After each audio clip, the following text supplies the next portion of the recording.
আসসালামু আলাইকুম রহমতুল্লাহি ওয়া বারাকাতুহু। ওয়ালাইকুম আসসালাম ওয়া রাহমাতুল্লাহি ওয়া বারাকাতুহু।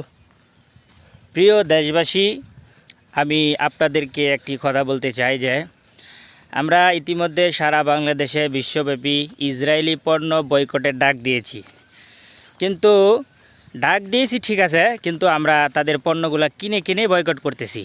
তাদের পণ্যগুলো কিনে কিনে টাকা দিয়ে তারপর আমরা নষ্ট করতেছি। এতে করে তো তাদের কোনো ক্ষতি হচ্ছে না, আমাদেরই ক্ষতি হচ্ছে। এটা করতে হবে, তাদের পণ্যগুলো একেবারে কিনাই যাবে না, কোনো পণ্যই কিনা যাবে না। এখন আমি দোকান থেকে কিনাই না, যদি এটা ফালাই দেই, তাদের তো উদ্দেশ্য টাকা নেওয়া, তারা তো টাকা পাইয়ে গেল।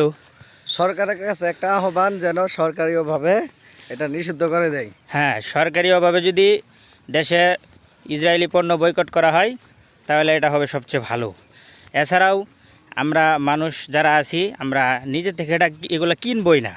দোকানের জিনিস দোকানে পড়ে থাক, সমস্যা কী?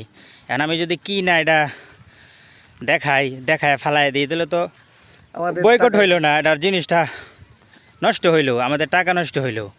টাকা দিয়ে কিনে আমরা জিনিসটা ফালাই দিলাম, এর থেকে কিনবই না। এটাই হচ্ছে সবচেয়ে বড় বেটার বয়কট। তো আশা করি বুঝতে পারছেন ইনশাআল্লাহ। আসসালামু আলাইকুম।